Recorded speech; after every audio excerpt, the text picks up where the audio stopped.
Latest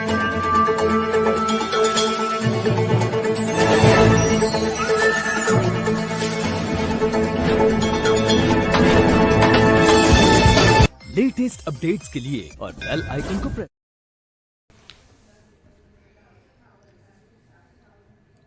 Indore शहर की रंग पंचमी ऐतिहासिक होती है। पिछले 300 साल से इंदौर में रंगों का यह त्यौहार धूमधाम से मनाया जाता है और इसे देखने के लिए देश विदेश से हजारों लोग आते हैं। 5 लाख से ज़्यादा लोग इंदौर की सड़कों पर निकलते हैं, गेरों में शामिल होते हैं, खुद पर भी रंग लगाते हैं और दूसरों पर भी रंग उछालते हैं। गेरों को अपना बनाने का त्यौहार है रंग पंचमी। रंग पंचमी पर इंदौर शहर का पश्चिमी क्षेत्र पूरी तरह से रंगों से सरोबार हो जाता है। राजबाड़ा मुख्य केंद्र रहता है। वहीं मल्हारगंज, टोरी कार्नर, संगम कार्नर से निकलने वाली गेरें और नरसिंह बाजार से निकलने वाली अभिव्यक्ति की गेर पूरे शहर को रंगमय बना देती है।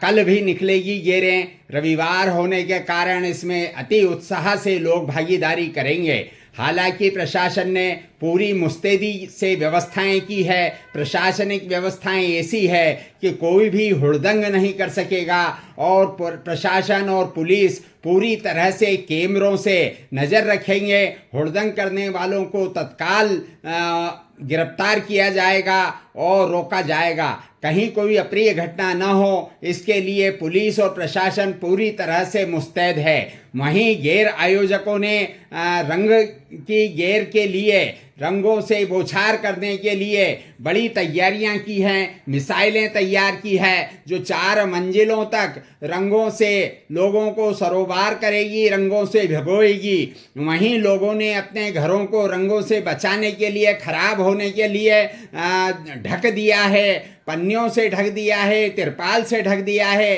राजबाड़ा को भी प्रशासन ने ढक दिया है ताकि जो वास्तु है, हमारा जो पुरातत्व इमारत है राजबाड़ा, वह रंगों से खराब न हो। इस तरह से कल इंदौर की सड़कों पर सुबह 10 बजे से जो रंगों की बौछार होगी वह दोपहर बाद थमेगी और पूरा शहर इसके लिए तैयार जुटा हुआ है। अग्नि आलोक न्यूज के लिए रामस्वरूप मंत्री की रिपोर्ट।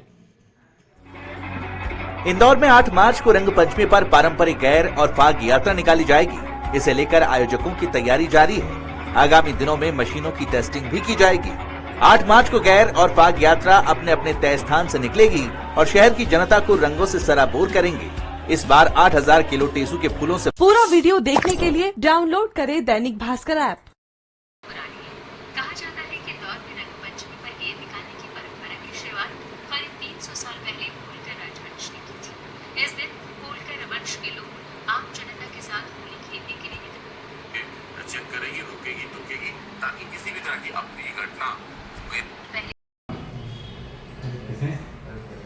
जानिए शेखर गिरी, जो टोरी कार्नर गेर जो इंदौर की सबसे पुरानी गेर है, उनसे जानिए गेर का इतिहास, कब से गेर निकल रही है और क्या है। बताएं शेखर भैया, गेर को लेके क्या तैयारियां हैं और ये कब से निकल रही है। टोरी कार्नर की गेर जो है 48-50 के दशक से चालू हुई है। एक ज़माना था जब वहाँ कड़ाव लगाते थे, कड़ाव में रंग घोला जाता था। रंग घोल के सबसे पहले मोहल्ले के बुजुर्ग व्यक्ति को लाया जाता और उनकी डुबकी लगाई जाती।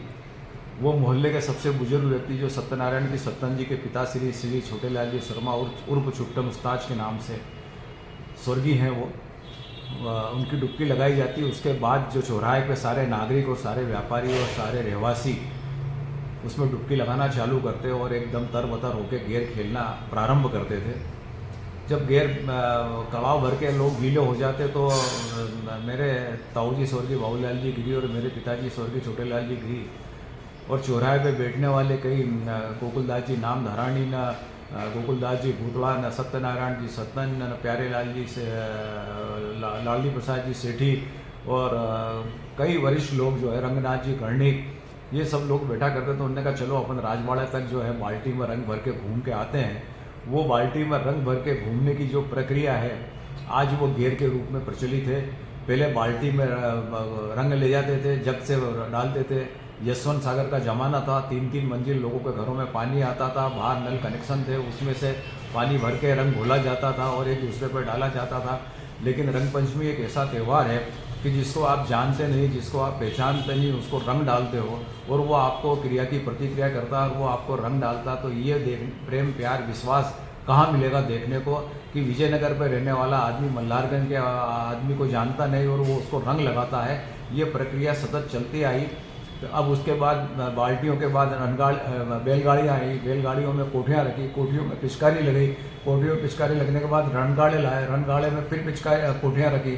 फिर हाथ से चलने वाली मशीन जो है, राम सहाय जी शर्मा थे हमारे यहाँ और प्रहलाद जी शर्मा मशीन वाले थे, उन्होंने पिचकारियाँ बनाई, पिचकारियाँ बना के साइकिल के पंप लाए, पंप ला के उसमें आगे नोजल लगाए, नोजल लगा के उसके प्रेशर से फिर पंप से फेंका गया तो उसके बाद रंग 20-25 फुट तक ही जा पाता था। फिर प्रक्रिया हुई, फिर रमेश शर्मा बोरिंगकर और रवि चौरसिया तैयार हुए। उन्होंने कहा यार अपन तो इसमें डीजल पंप लगाएं, डीजल पंप लगा के टैंकर लाया, टैंकर में डीजल पंप लगाया, उसमें रंग घोला गया, उस रंग से जो है सरोबार किया गया। फिर और प्रक्रिया आगे बढ़ी। फिर रमेश शर्मा बोरिंगकर ने बोला कि यार अपन तो एक बोरिंग मशीन लाओ, अपन उससे गुलाल उड़ाएंगे। तो मैंने कहा गुलाल उड़ाएंगे तो अपन क्या करेंगे? तो गुलाल इसलिए उड़ाएंगे कि आकाश में अपने देवता निवास करते हैं, सबसे पहले अपन उनका स्वागत करेंगे। तो वो गुलाल उड़ाने की प्रक्रिया वहाँ से चालू हुई। 3-3 मंजिल तक रंग फेंका गया, 4-4 मंजिल तक लोगों ने वहाँ से स्वागत करा। पहले हाथी घोड़े ऊँट सारी सब सवारी लेके शाही रूप से लोग निकलते थे, एक दूसरे का अभिवादन करते थे। यह एक ऐसा त्यौहार बनता गया कि धीरे धीरे इस त्यौहार को देखते हुए रतलाम, नीमच, मंदसौर, जावरा सब जगह गेरें निकलने लगी और ये आत्मीयता का भाव देखने को मिला। जब गेर यहाँ से सराफे में घुसती थी तो सराफे में जो है सागरमल जी छापछरिया, जैन मिठाई भंडार, चांदमल जी गुप्ता उस वक्त के मेयर थे, उनकी वहाँ बैठक थी। वो लोग वहाँ पे स्वागत करते थे गेर का और गेर सुबह 11 बजे अगर सराफे में घुस जाती तो 5 बजे वहाँ से निकलती थी। इतना आत्मीयता से स्वागत होता था, इतने लोग एक दूसरे से मिलते थे। ये प्रेम प्यार विश्वास आज सतत 77 वर्षों से बनते आ रहा है। गिनीज बुक में भी नाम दर्ज कराने की बुक का तो नहीं, लेकिन यूनेस्को में इसको शामिल कराने के कलेक्टर लोकेश जाटव जी का प्रयास था, लेकिन उस वक्त कोरोना लग गया। उसके बाद ये प्रशासनिक अमले की जवाबदारी है कि इसको हमारी इस संस्कृति को यूनेस्को में शामिल कराएं ताकि एक त्यौहार जो है आज 5-7 लाख आदमी सड़क पर घूमता है और मदहोश रहता है, उसको ये कोई भान नहीं रहता कि मैं क्या करने आऊँ क्या नहीं, केवल होली खेलना है, एक दूसरे से मिलना है, एक दूसरे से गले मिलना है। और इतने परिवार, इतनी महिलाएं, इतने बच्चे आते हैं सड़क पे नाचते हैं जिसकी हमें कल्पना नहीं होती। एक संस्कृति शहर की है कि पबों में नाचना या गार्डनों में नाचना, लेकिन ये संस्कृति हमारी ये है उसके विपरीत सड़क पे आदमी अपने परिवार के साथ एंजॉय करता है और वो जब उसकी महिला है उसका परिवार डांस करता है तो हम वो साधन इकट्ठे करते हैं और उसको रंग सरोबार करके इस गेर को धीरे धीरे हम आगे बढ़ाते हुए आज इस पोजीशन तक लेके आए हैं। धन्यवाद। रंग ही रंग नजर आता है, कौन अपना कौन पराया, सब भेद खत्म हो जाते हैं। इसलिए इस त्योहार को गेर उत्सव भी कहा जाता है, जहाँ कोई गैर नहीं रह जाता। यूं तो समूचे मालवा निमाड़ अंचल में होली के 5वें दिन रंग पंचमी का उत्सव धूमधाम से मनाया जाता है। इस मौके पर सदी पुरानी परंपरा के तौर पर गेर निकाली जाती है, लेकिन इंदौर में निकलने वाले गेर की बात ही अनोखी है। बड़ा शहर है, लिहाजा आयोजन भी बड़ा होता है और तैयारी भी बड़े पैमाने पर की जाती है। जगह जगह पर 8 सेक्टर में जो हमारे बटे हुए हैं पूरा गेर का मार्ग, वहाँ पर हम ऐसी सुविधाएं उपलब्ध कराएंगे ताकि आम जन को किसी तरह परेशानी न हो। विशेष रूप से फायर ब्रिगेड और एम्बुलेंस की व्यवस्था हर सेक्टर में होगी, उसका एक चित्र भी हमने निर्धारित कर लिया है। इसके साथ ही साथ हर सेक्टर में एलिवेटेड पुलिस प्लेट के लिए एक मंच बनाया जाएगा जिससे पुलिस ऊपर से रहकर लोगों को चिन्हित भी करेगी। सिविल ड्रेस में जो हमारे